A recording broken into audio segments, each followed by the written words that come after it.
First time hearing Women Lead Toastmasters and haven't gotten a chance to check out our webpage yet, womenleadtm.com is our webpage. And this club looks to empower your voices.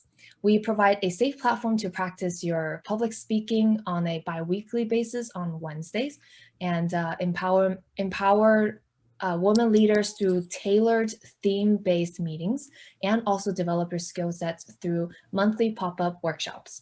And on our webpage, we also share our learnings, books we like to read, and host workshops to enrich your Toastmasters experience. For those who may be the first time here and don't know much about Toastmasters, Toastmaster is an international club where leaders are made, and we now have more than 360,000 members across 145 countries among 16,000 clubs. We do have pathways that are tailored specifically to your learning experience, and here's a link that I'll share in the chat window for you to learn more. Many of us will stay after the meeting to answer any additional questions that you may have. And of course, many of you guys have already joined us on Slack. If you'd like to be added to the Slack channel, please either send your email on the chat here privately to me, or just click on this link and you will be able to join Slack.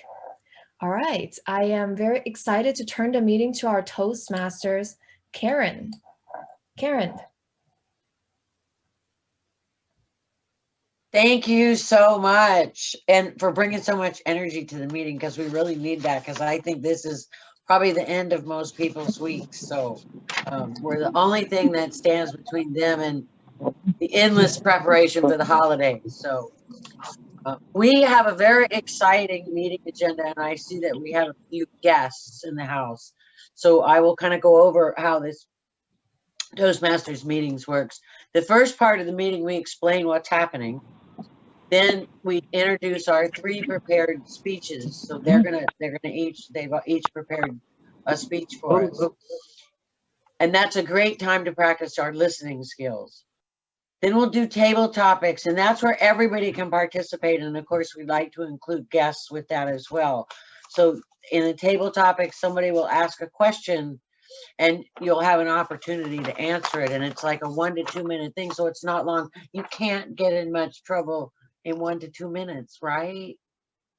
Unless you're me. So we'll see what happens.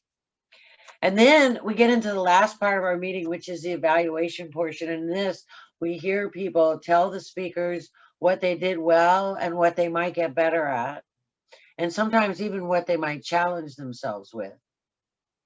And we also hear reports from our other functionaries, which are very useful because there are things like awe counters that keep track of those filler words that we keep sticking in. Because when you're actually aware that you're sticking them in, then you have the ability to take them out. And as a podcaster myself, I really appreciate people who don't use filler words, because I edit them all out of my podcasts, and it can take a long time. So without a further ado, I would like to get on with the day. Our theme, of course, is learning from experience. And I have to share a story with you. I was a very young girl. I must have been 7. And we were on a boat up in Vancouver with 2 families on board. And in that era, you threw your trash over the side of the boat. And my dad had always had this saying, I had never figured out what he meant. And he says, don't spit into the wind. And so as I left to take the trash to go throw it out over the side of the boat, he said, Karen, don't throw it into the wind. And I thought, well, that's just a really odd thing to say to me, isn't it? And I went out and I threw the stuff right off the boat. And this grapefruit peel came right back in and literally hit me in the face. And I became rudely aware of what don't spit into the wind means. And of course, now I can never forget it. But sometimes we don't get those things until they hit us in the face. And when we share them with other people, then other people don't have to make all the mistakes that we make, which is why I think it's wonderful. So I love to learn from other people's experience. Now I would like to introduce our leader profile for the day, Shobha.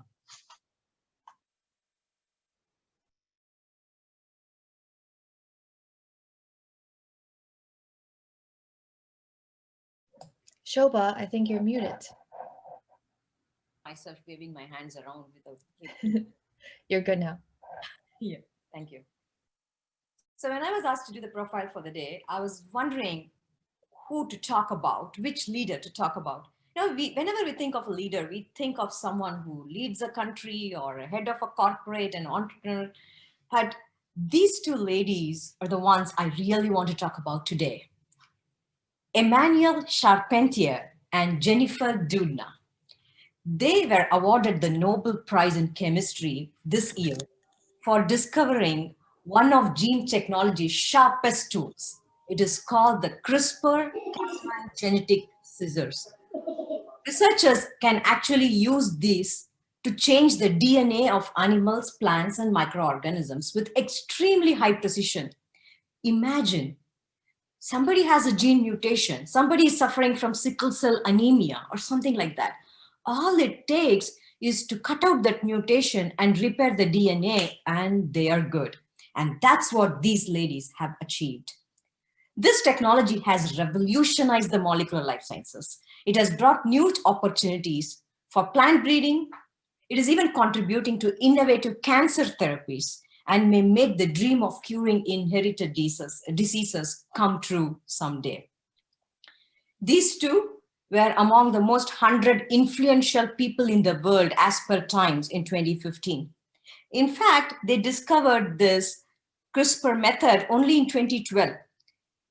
A Nobel Prize has never been awarded this early. It takes decades to get a Nobel Prize after you discover something, but they have already been awarded in 2020 just because how revolutionizing this particular discovery is. And it doesn't stop there. They are scientists, they are professors. One works in Max Planck, is leading the Max Planck University in Germany, Berlin. The other one is a professor in University of California. Jennifer is a professor in University of Berkeley in California. But then they're both entrepreneurs too. Emmanuelle Charpentier actually has co-founded CRISPR Therapeutics, and it is rolling on. And Jennifer Doudna has co-founded Scribe Therapeutics. So look out for these companies as well. Isn't it amazing to have two scientists who are professors who have had numerous awards, not just the Nobel Prize, and they're also entrepreneurs, leading corporate ladies. Today, that's the profile. So please go ahead, Google Nobel Prize for Chemistry 2020. You'll get to know more about them. Back to you, Abhijit. Oh, Karen.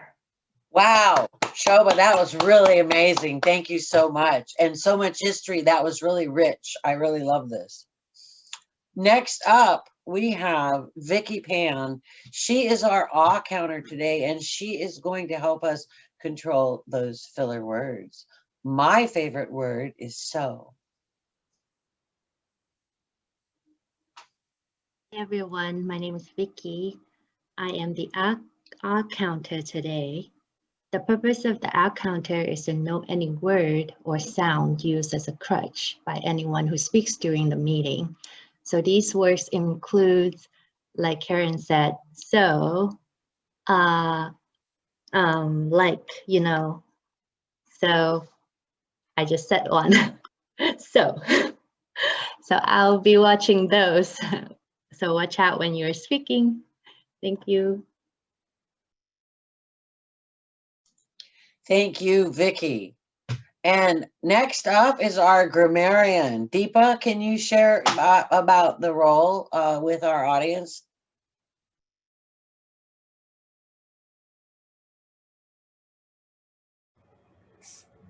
Absolutely. Thanks, Karen.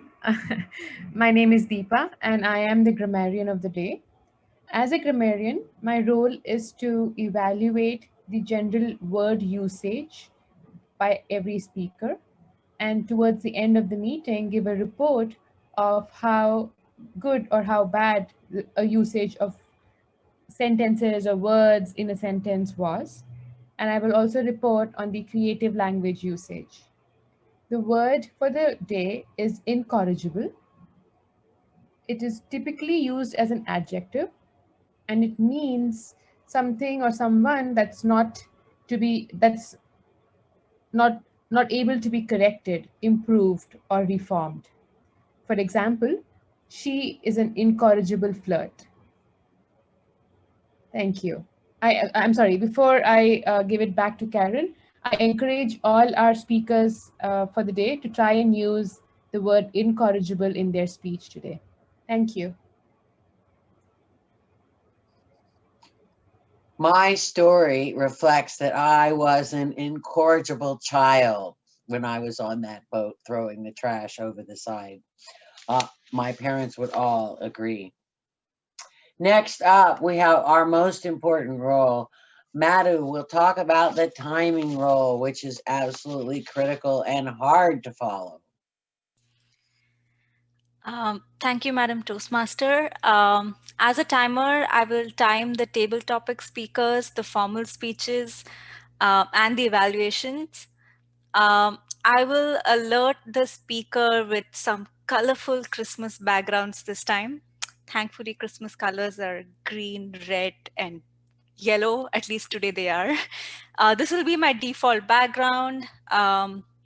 When you're done with your minimum time, I will show you a green background. When you're all closer to your end time, I will show you a yellow background. And for the max time, I will show you the red background. For the icebreaker today, we have a 4 to 6 minute time limit. So 4 minutes, I will show you green, 5 minutes yellow, and 6 minutes red. The second speaker has a two-part speech. I will be primarily timing the first part of the speech, which is not recorded. So you will see your cards at 2, 2.5, and 3 minutes. And Abhijit's speech is 10 to 12 minutes. So you will see your cards at 10, 11, and 12 minutes. Thank you, Madam Toastmaster. Super awesome. I really love it. I love this crew. Okay, we are getting ready for our speakers. We normally should have introduced the evaluators and have them go over the objectives. Is this a true statement? Yes. Okay, yeah, I thought so. Okay, so first up, Lakshmi is going to be speaking, and her evaluator is Shobha. Shobha, could you tell us about her project? Give me 1 second.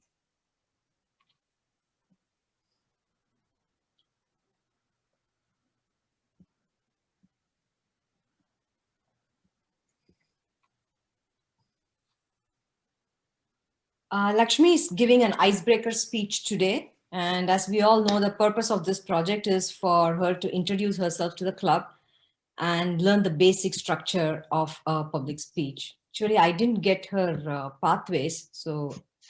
I did send it. It says, anyway, can you tell it, like, because in your email, it doesn't give that. That's okay. Yes. Dynamic leadership. Okay. Managing leadership. So that's the pathway she's talking in level 1, icebreaker. Oh, great. Awesome. Absolutely wonderful.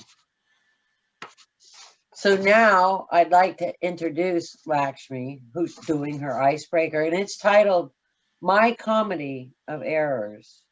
And she's going to be connecting some of her failures and other experiences in theater and how it's helped her in real life. I love that term, real life. Take it away, Lakshmi. Thank you. On the 6th of this month, Abhijit called and told me that I have to give a speech today. At the back of my mind, I was wondering, does this man want me to make a fool of myself on Zoom? After the call, I started thinking, is this the first time I'm making a fool of myself? God, no! I am actually a pro at this. My first stage blunder happened at the age of 3. My parents dressed me up as India's third president, Dr. Zakir Hussain. With gray hair, gray French beard, dark glasses, I looked like his twin. I went up the stage. I had just one line to say. I am President Dr. Zakir Hussain. Simple. And I ended up saying, I am,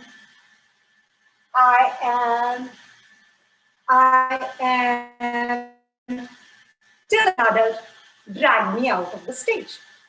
President is a big word for a 3-year-old.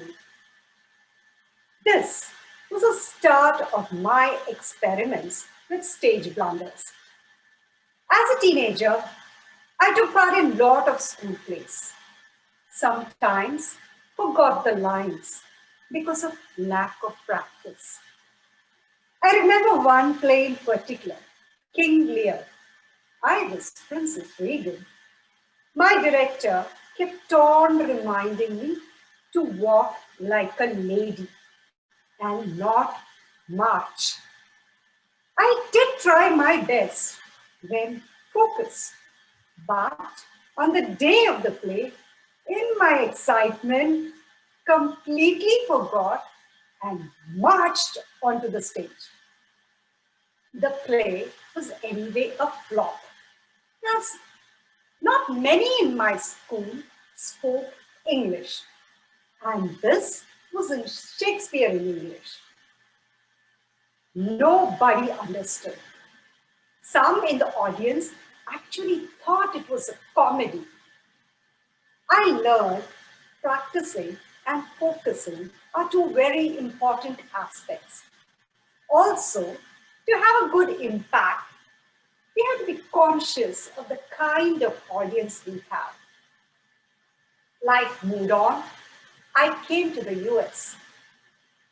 I got an opportunity to write and direct a play for our Sunday school. The script was in simple English. I made the children practice. Everything was fine. But on the day of the play, though I had told the kids to go and speak into the mic, many didn't do it. Only the people in the front row could hear the dialogues. It was so embarrassing.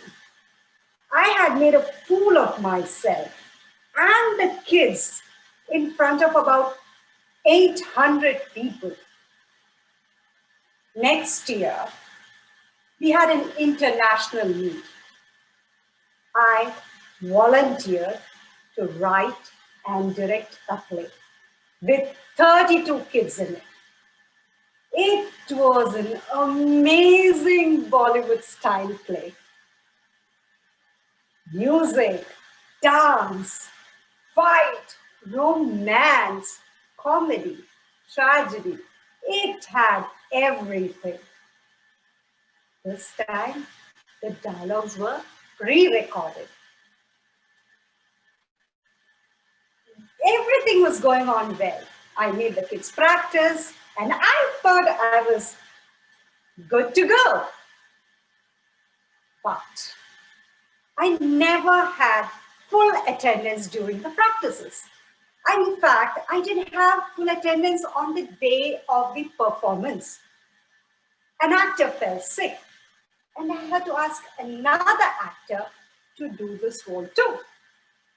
But the kids were used to doing the absentee actors' roles before. I told you, we never had 100% attendance. So this worked out. There were issues like the lighting and the recording not coming on time. In fact, it came before the king could be seated on the throne. Antagonist tripping on the stage. But the actors acted as if nothing was wrong.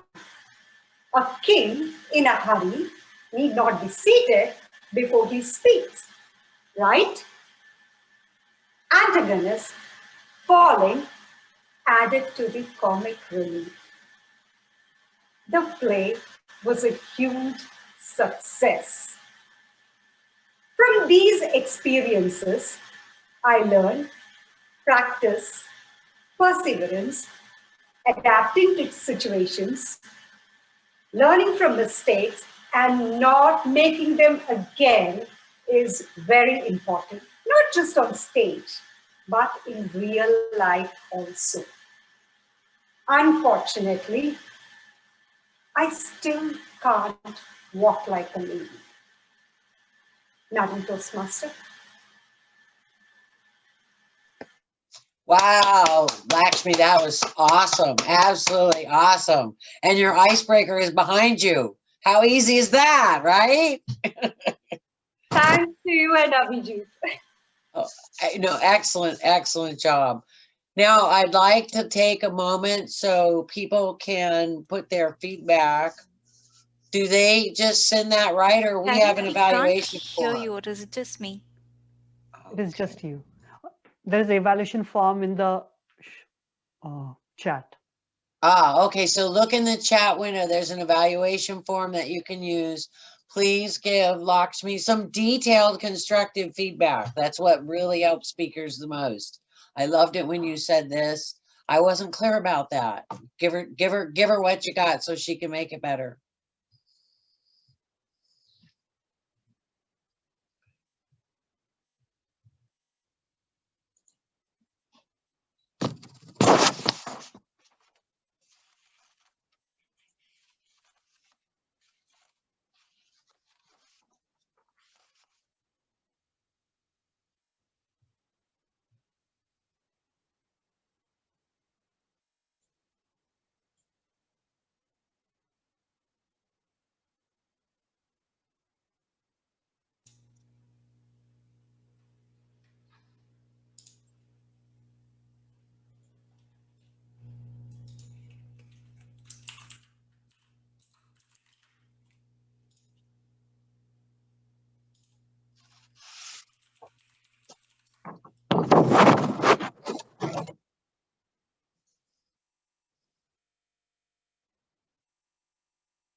Are we at our 2 minutes?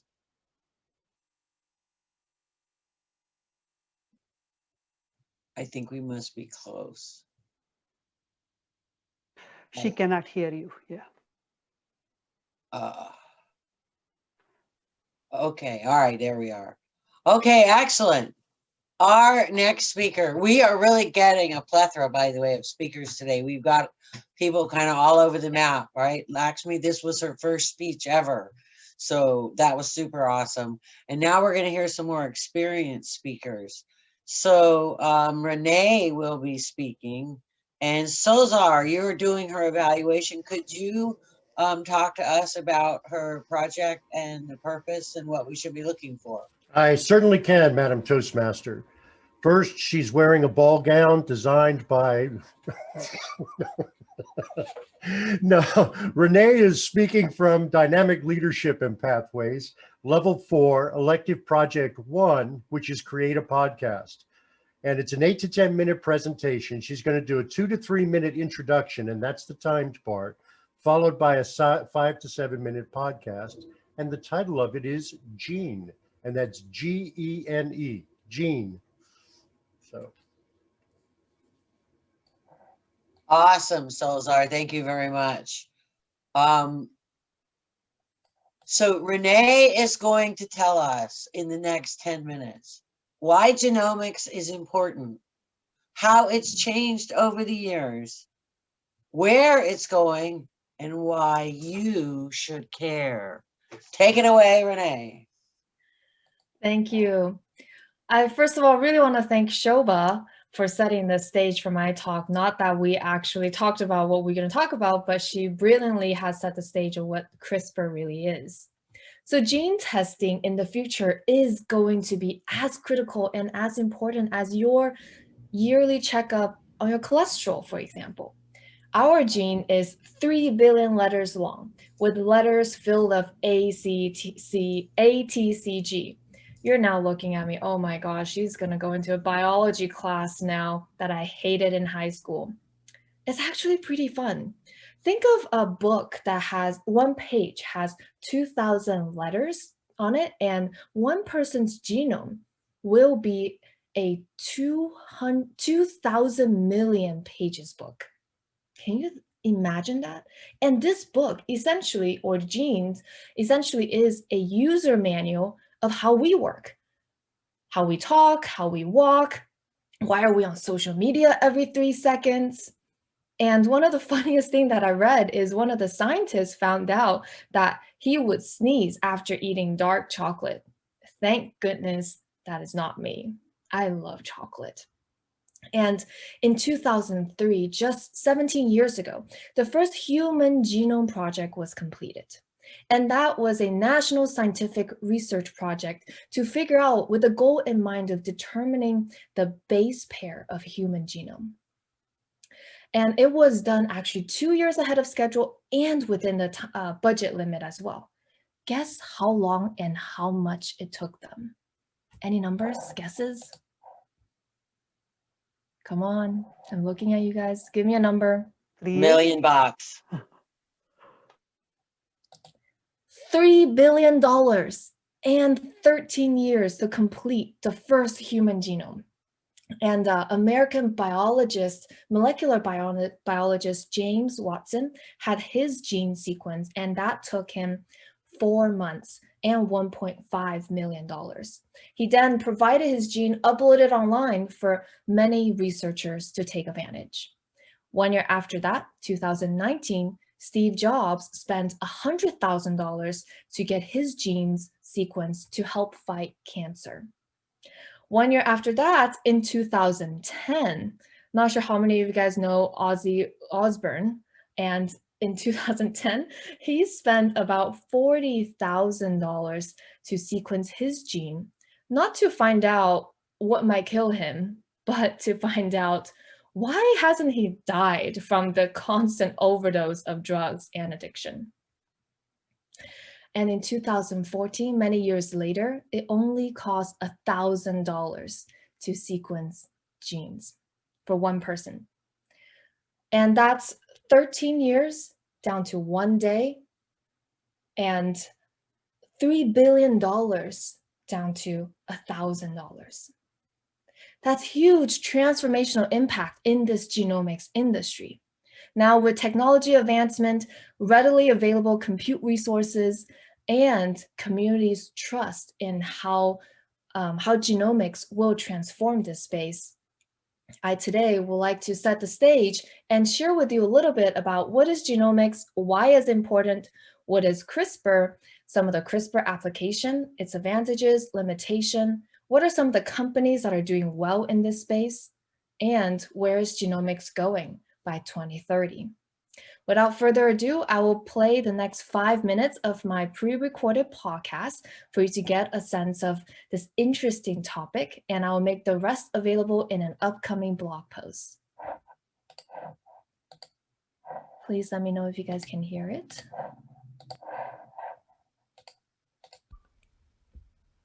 Hi, can you define the field of genomics? Sure. Genomics is the study of all of a person's genes, the genome, including interactions of those genes with each other and with the person's environment. And genomics include the scientific study of complex diseases such as heart disease, diabetes, and cancer, because these diseases are typically caused more by a combination of genetic and environmental factors than by individual genes. Why is it important? It's important because gaining a better understanding of the interaction between genes and the environment by means of genomics is helping the researchers to find better ways to improve health and prevent diseases such as um, modifying diet and exercise, plans to prevent and delay the onset of type 2 diabetes in people who do carry the genetic predispositions. And for those of us who are in the tech industries, we have seen that AI and blockchains are disrupting the markets. Another industry that's up and coming is genomics. With the benefit of CRISPR, affordable human genome sequencing, and advances in data science, many companies are positioning themselves to take advantage of this new era of healthcare. And what is CRISPR? CRISPR is a technology that can be used to edit genes. So it's an acronym for cluster regularly interspaced short palindromic repeats. And CRISPR genome engineering technology can help scientists to easily and precisely edit the DNA of any genome. The essence of CRISPR is quite simple. It's a way to find a specific bit of DNA inside of a cell. And then after that, another step of CRISPR gene editing is usually to alter that part of the DNA. So what are the current CRISPR applications? There are quite a lot of applications using CRISPR. For example, for gene editing, CRISPR libraries for screening, transcriptional activation and regression, epigenetic editing with CRISPR-Cas9, or live imaging of DNA, mRNA, and therapeutic applications. So CRISPR is used to remove the genetic diseases that abound in pure breed dogs. The second one, for example, allergic-free foods. CRISPR can be used to make milk, eggs, or peanuts safe for everyone to eat. And there are 4 proteins with egg whites that cause allergies. And rewriting those regions of the gene that are recognized by the immune system and cause an allergic reaction could potentially be a cure.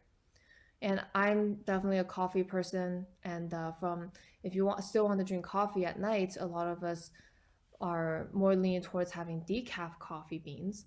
So CRISPR can also be used to turn off the genes that make coffee beans produce caffeine.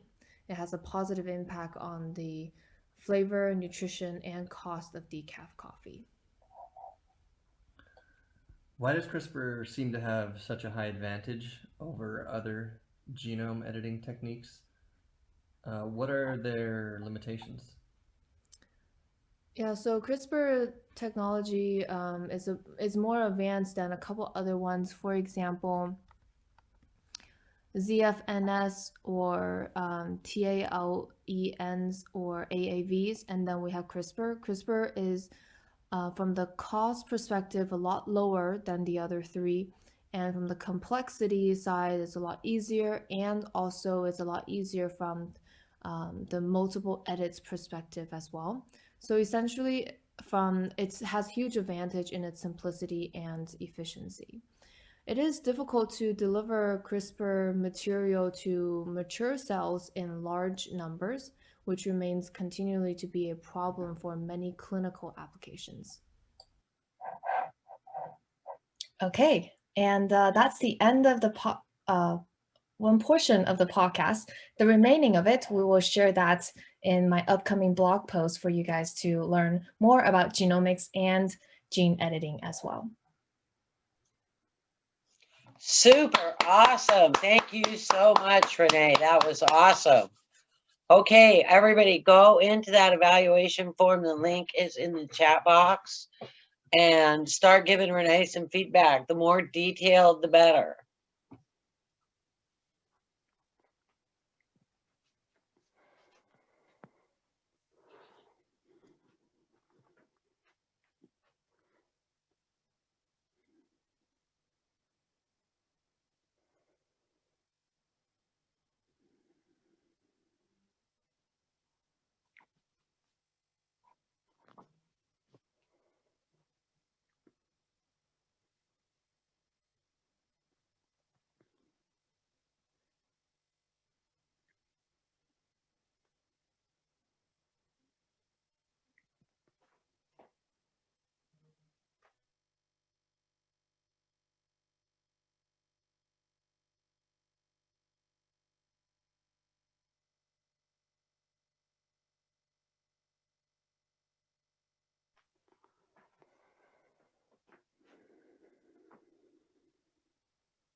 Karen, you look so different.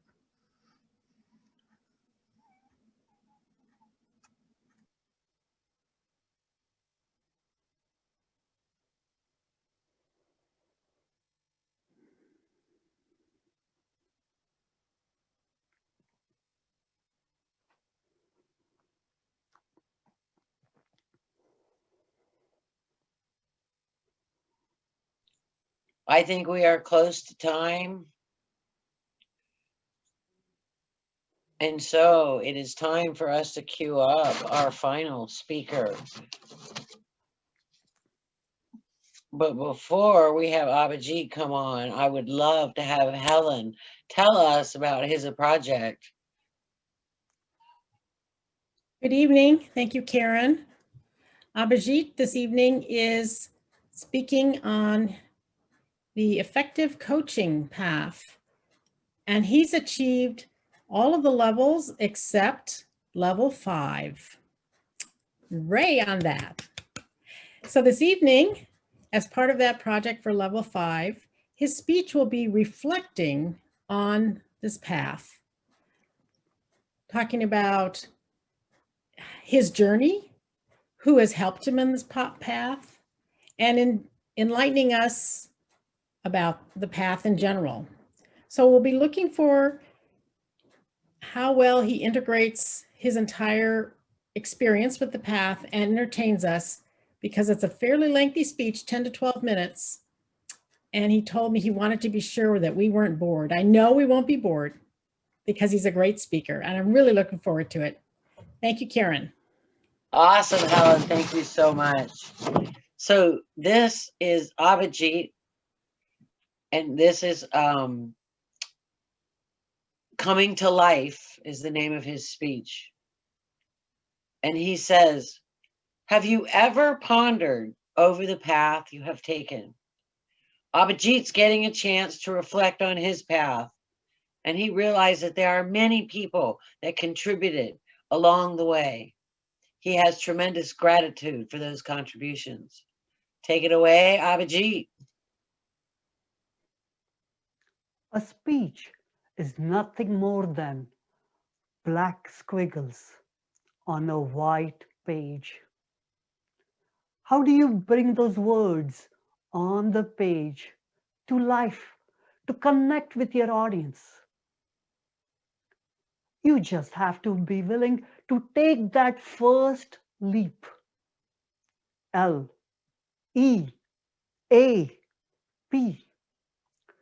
That is the acronym I used during the journey to improve my speaking skills during this path. L stands for laid back, the exact opposite to what I was when I delivered my first icebreaker. At first, I thought if I just memorized the speech, that would make it interesting. So I did, recited word by word, like a robot. I was looking at the very end of the table. I did not have any eye contact. I was nervous. I was tense. I still remember the feedback which I got from my evaluator. I did not blink my eye. During the second speech, I did the same thing. I stood like a robot and made a few gestures. My mentor said, I need to practice more so that I can be laid back and composed and connect with the audience. But I was in a club where there were fewer speaking spots. He then suggested that I go to different clubs and repeat the same speech again. I decided to follow suit. With more experience, I was able to calm my nerves. So far we learned L for being laid back to connect with the audience. E is for evaluation and feedback.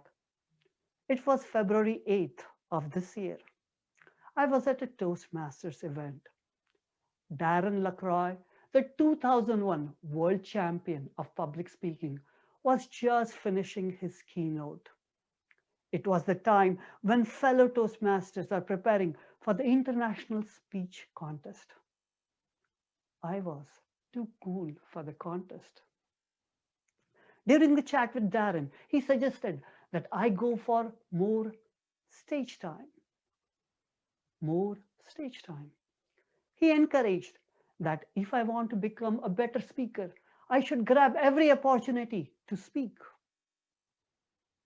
I decided to follow suit. The next day, I wrote my contest speech. In a couple of days, I got a chance to try out my speech at a club in San Jose. My evaluator was Lorraine. In my speech, my bicycle tire exploded. Lorraine suggested that I mimic the sound of the explosion. Bam! To grab the audience attention. In another case, my evaluator sang in Fremont, helped me to rewrite my introduction. That meant that I have to memorize the new speech again and forget what I had memorized before. That was a lot of work, but I could see the difference on my delivery as well as my speech script. I decided to follow suit. I only use that feedback which has a Y attached to it. So far we learned about L being laid back to connect with the audience, evaluation and feedback to improve your script and delivery. Next is A for advancing your skills on Zoom. It was March of this year. The stay-at-home orders were in place, and that meant that our area contest will now be online. I had no experience giving a speech online.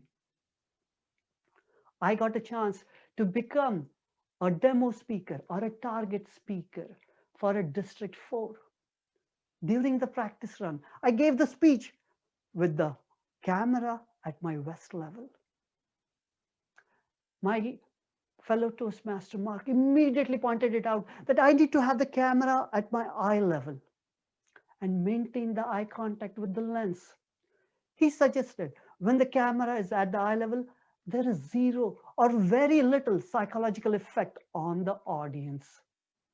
When the camera is up high, the perception is that I am diminishing my value. When the camera is down below, the perception is that I am being dominant. And we need to have a neutral effect on the audience. Mark also suggested when I am having an eye contact with the lens, it creates a connection with the audience. Evan Sampson, the finalist of the 2020 World Championship, told me about the lapel mic. The lapel mic gives me plenty of room to move around, as well as it looks natural, unlike my big, bulky Bose headphones. NVIDIA's video expert helped me to understand the importance of lighting. We communicate 55% through our body language. When I have enough light on my face, the audience can see my eyes, my facial expressions, and my gestures clearly. The likes of Solazar de la Porta, Dennis Dawson, and Brendan Murphy helped me to understand the importance of energetic tone and projecting my voice. We communicate 38% with our tone of voice. Whenever these guys would start speaking, it would wake me up from my sleep and encouraged me to pay attention to them. So far we learned about L being laid back to connect with the audience, E for evaluation and feedback to improve your script and delivery, A for advancing your skills on Zoom, and finally, P for practice. Many times I've gotten the feedback from my evaluator that my emotions, my tone, and my gestures are not in sync. This is because I'm always thinking about what is my next line is.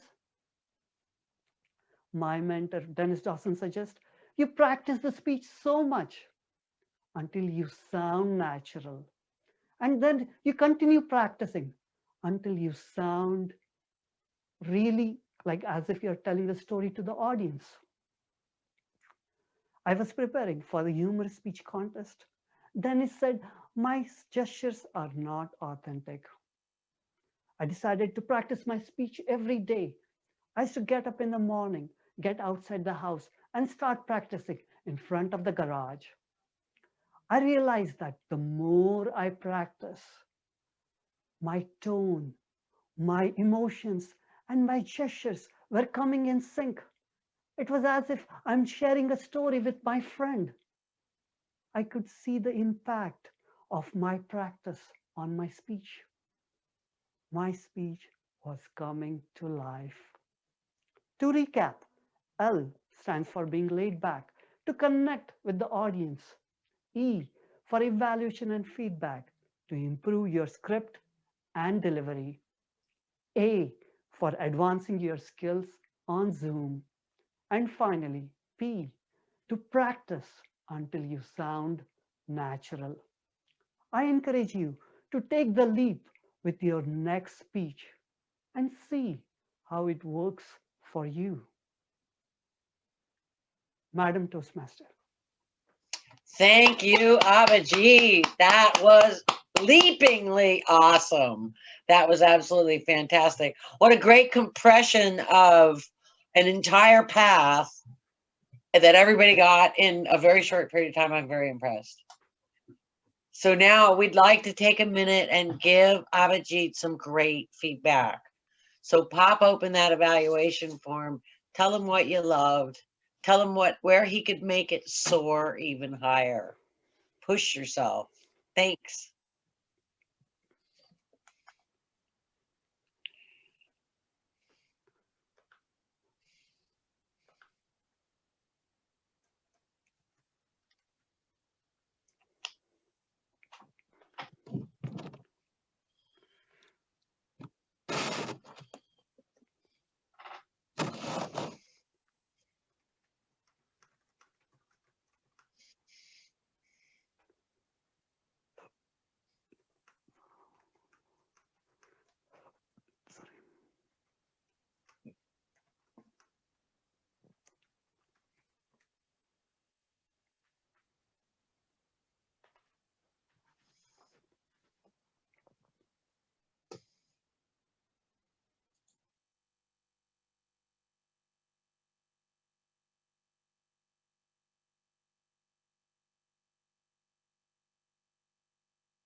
We're done with the 1 minute in case.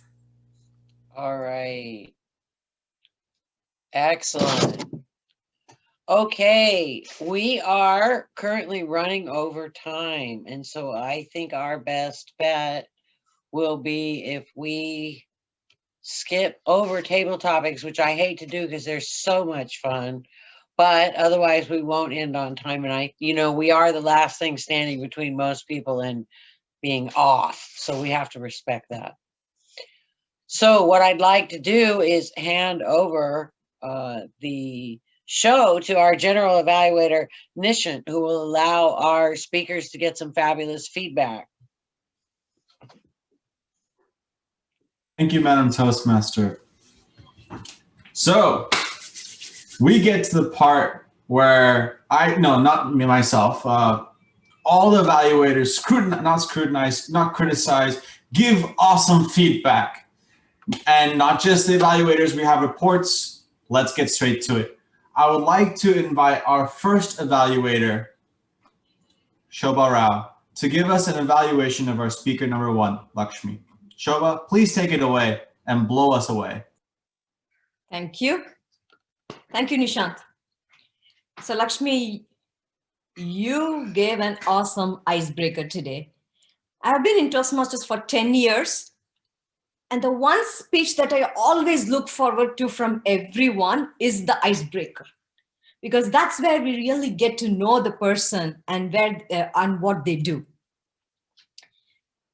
Your icebreaker today, I'm sure it was one of those speeches where we could all recognize bits and pieces in what we have done in our childhood too.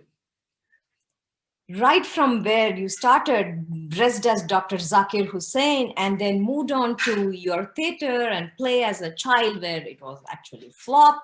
And then you moved on to another play which you did with your school kids as a teacher, which again was not too successful. But then finally, you ended with a high note of being successful. And that's exactly what we all need, which failures are stepping stones to success. That's what you actually showed us today. Your title was Comedy of Errors, and we could really see the comedy in all those errors that you mentioned. I think you're a natural, though this is your first speech, but since you have been in theater, I'm assuming it comes naturally to you, especially your facial expressions. The way when you were speaking, we could see all the expressions were automatically happening. You didn't have to work on it. Even your body language and the way you moved your hands and the way you moved around, it was very natural. You are a born speaker. Well, you are here now, and this is where my turn it is to give some feedback so that it can enhance it even further. Since you have been in theater already, I'm just going to give you a little bit of feedback, which I hope will help you. In my opinion, your body language was great. But after giving, let's say you're using your hands, you go back to this position where your hands are actually stiff on your side. If you go back and check the video, you will see that you have it stiff, and then you come and give your expressions, use your body language, but then you go back to this position. Maybe I'm assuming you might have a reason to do that, but that is something you can look forward to in your next speech. And that's pretty much what I want to say today, because this is your icebreaker and this is the first time you're giving a Toastmaster speech. But when you're ending, you ended with a beautiful message about practice, perseverance, adaptation. Since your title is Comedy of Errors, it might be a good idea to tie it with your title, which is Comedy of Errors. Maybe in your next speech, try to look forward to doing something like that. You can use either Shakespeare's Comedy of Errors, a quote from that, because you mentioned Shakespeare also, or something else which will make it funny and bring the message back to Comedy of Errors with perseverance and practice and adaptation. All in all, these are some things I'm nitpicking because I have to give some evaluation, but for an icebreaker, you did an excellent job, and I'm waiting to hear more from you, Lakshmi. Back to you, Karen. Thank you, Shobha. I may not be Karen, but I'll take over for her. Great energy, Shobha. Now keep it up. That's okay. Thank you. Now, to keep up this energy, let's invite our second evaluator, Solzar. Solzar, off to you, my friend. Let's get some good evaluation. Thank you, Mr. General Evaluator. I was afraid you were going to ask for energy, and I don't have the energy of you and Shobha this evening, but let's talk about Renee and her energy. That's why I'm here. Now, this was a challenging assignment, Renee, both to do and to evaluate, because this was really supposed to be an evaluation of the podcast itself. But I can't overlook your introduction.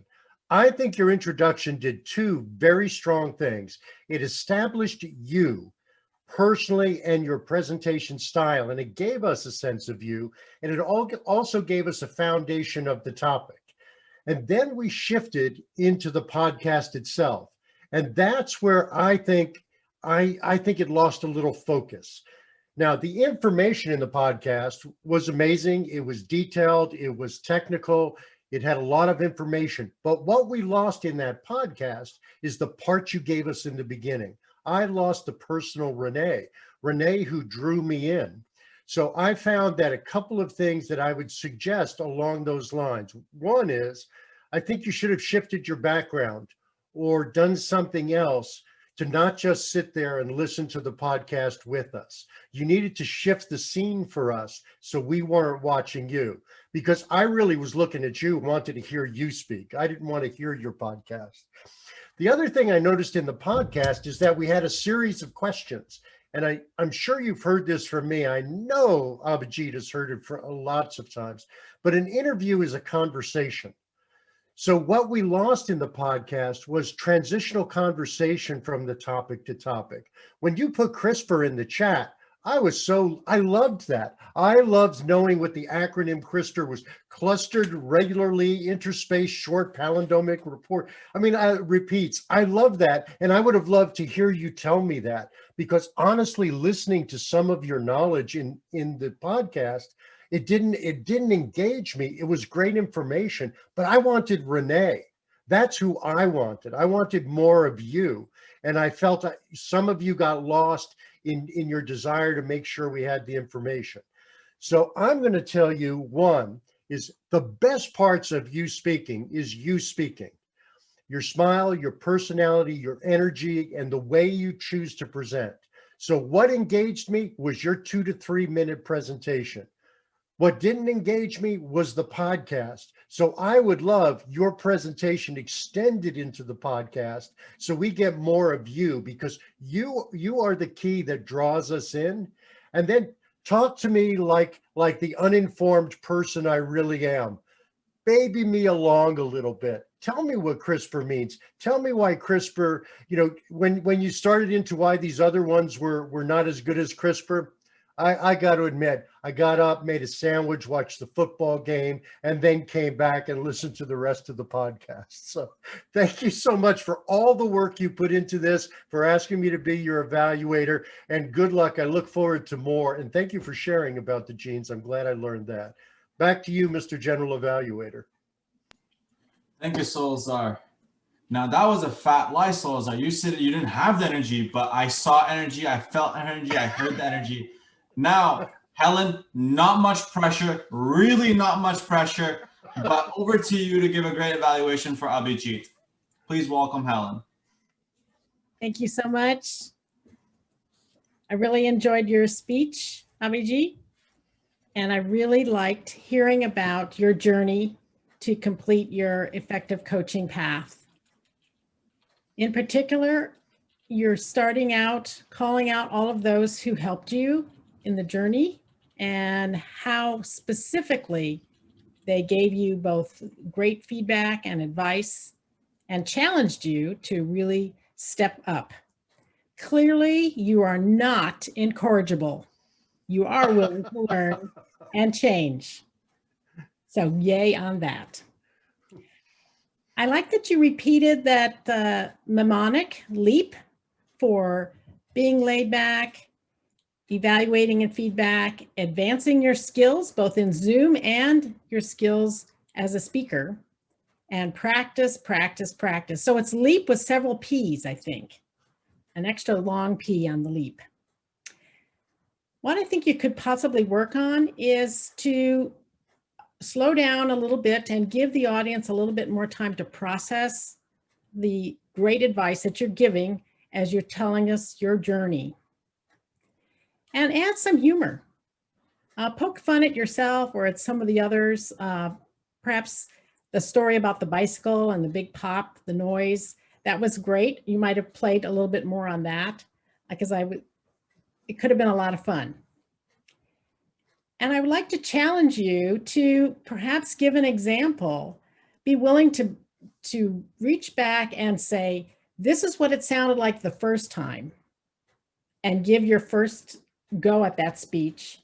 And now this is how it sounds after all that great advice and my confidence, and then give it again. So I think that would really echo what you've been saying throughout the speech as to what you learned and how you incorporated it. what you learned and how you incorporated, because it was clearly a journey. And as you went on and on, you became more and more proficient. So thank you, Abhijit. It was great getting to know you more this week and chatting. And I look forward to hearing more of your speeches as you move on to other paths. Which one are you going to conquer next? I'm dying to know. Thank you, Mr. Evaluator. Thank you, Helen. Wonderful job, evaluators. And Helen, you didn't disappoint, so no fret. You did a great job in terms of energy. I'm not commenting on evaluation just yet for all three of you folks, because we still have something that's very important. We have the people who nitpick even more than the evaluators. Let's welcome our first nitpicker, the timer, Madhu. So Madhu, please give us a report on how well we actually follow the time. Hello. We were okay for the most part today. With the initial leader profile that Shobha gave, we had allotted 2 minutes. We went to 2 minutes 58 seconds. For the prepared speeches, Lakshmi's icebreaker was 6 minutes and 13 seconds. Still comes within the 30-second grace that we have. So congratulations, Lakshmi, that's qualified. Renee's speech, we had some hiccups in me trying to time it, but I believe it was 3 minutes, 29 seconds was your initial introduction, and the 5-minute podcast that followed, which was pre-recorded, and Abhijit's speech was 9 minutes and 28 seconds. With the evaluations, Shobha's first evaluation was 3 minutes and 24 seconds. Solarzar's evaluation was 3 minutes and 20 seconds. And Helen's evaluation was 2 minutes and 32 seconds. So that's the timer's report. Thank you, Madhu. Wow, we had some close calls today, evaluators. Helen, like I said, you're scot-free, you're doing a great job. Solzar, Shobha, really close, come on. But great evaluations. I'll talk more about that in a second. Now, before we get into it, I still have 2 more people to talk about or get reports from. Let's welcome our counter for today. Vicky, please tell me how badly we messed up. Thank you, Nishant. I'm going to count, and I'm going to also point out where I noticed those pause words, filler words. The first one is Karen. I'm not sure if I'm supposed to evaluate Karen as well, but I caught some R's. I caught 3 R's, 2 ums, 1 so, and 2 tongue clicks. And next one is Shobha. Shobha has 8 Us, and I noticed that when you try to connect some words, for example, in Germany, it usually happens when you were doing that, as well as when you are starting to speak.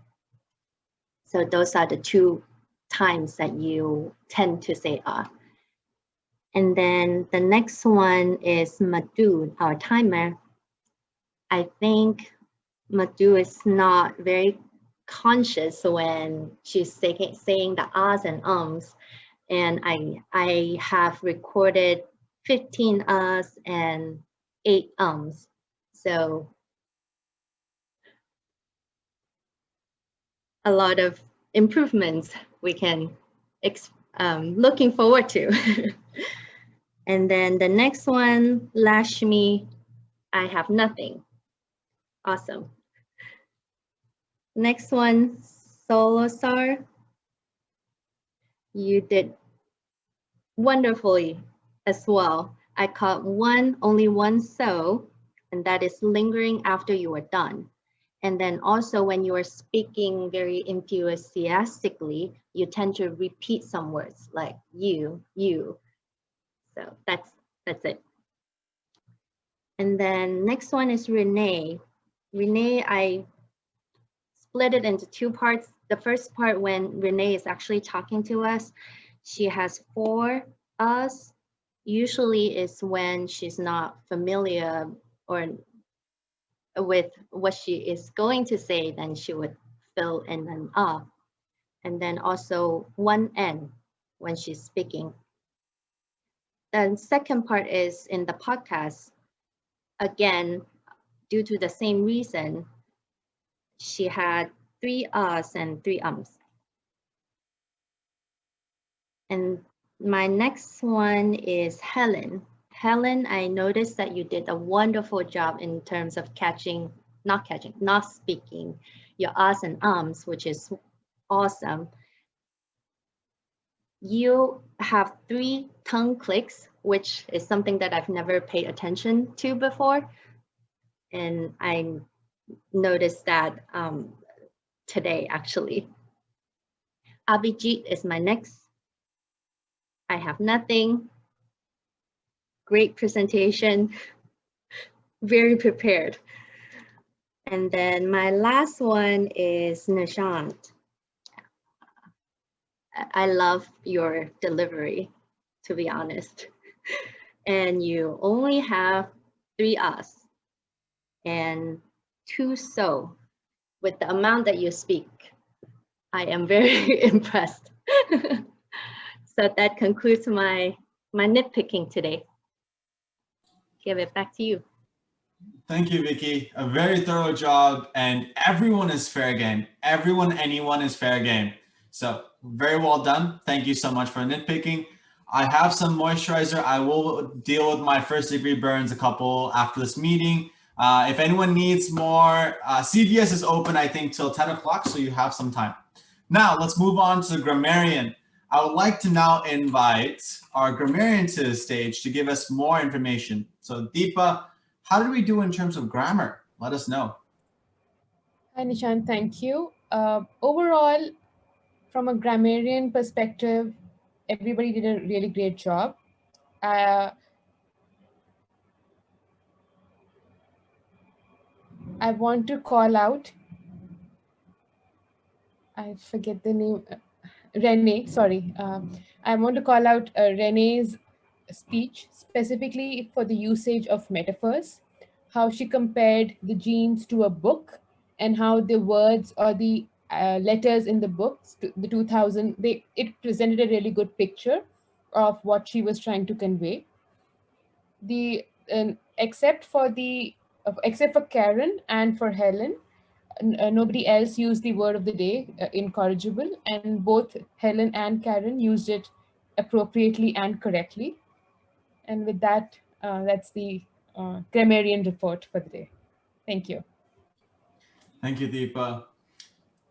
My evaluation for this meeting actually includes the word, and I was just a bit too late, so I can't help it. Now, let me get my point across. Habits are not encourageable.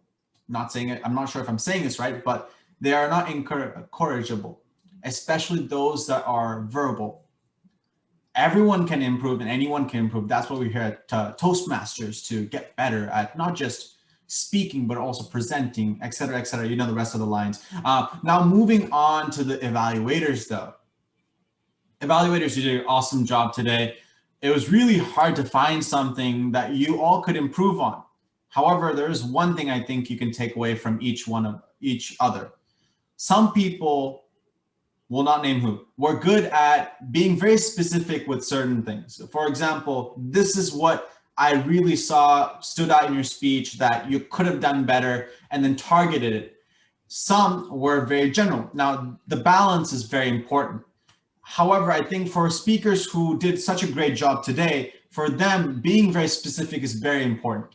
Be very specific, give a concrete way of fixing or getting better at their speeches, their delivery. And finally, something that's very difficult, which I challenge you next time you evaluate, is point out something about their speaking style. Now, I speak very fast.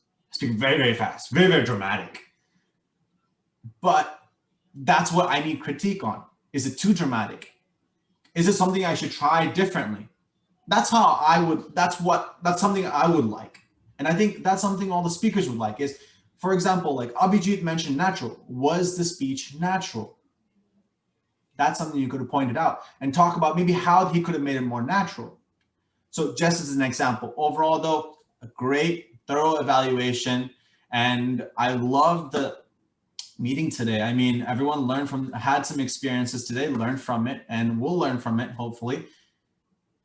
And one thing I just want to mention is try not to stay home alone this holiday. Spend some time over video call, whatever it is, with your family and friends. Now, I would like to hand this back to our president. Renee, please take over. Thank you. Thank you. Thank you all for joining us. Can you see my screen okay? Yes? All right. Yes. Just a few announcements. Our next meeting is January 6th, 7 to 8:15 Pacific time. We already have 3 speakers lined up. So for the prepared speeches, they do need to submit an application for the membership form and pay about $7.5 a month, which is $70 from January to September.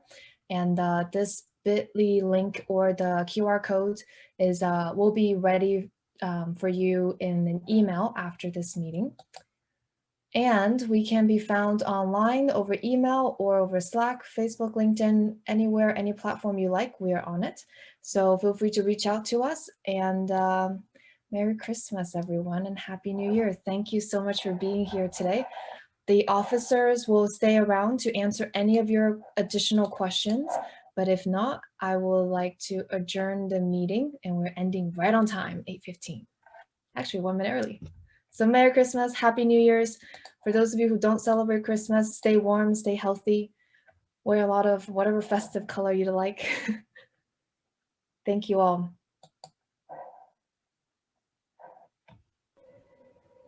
If any of you guys have any questions, feel free to stay on.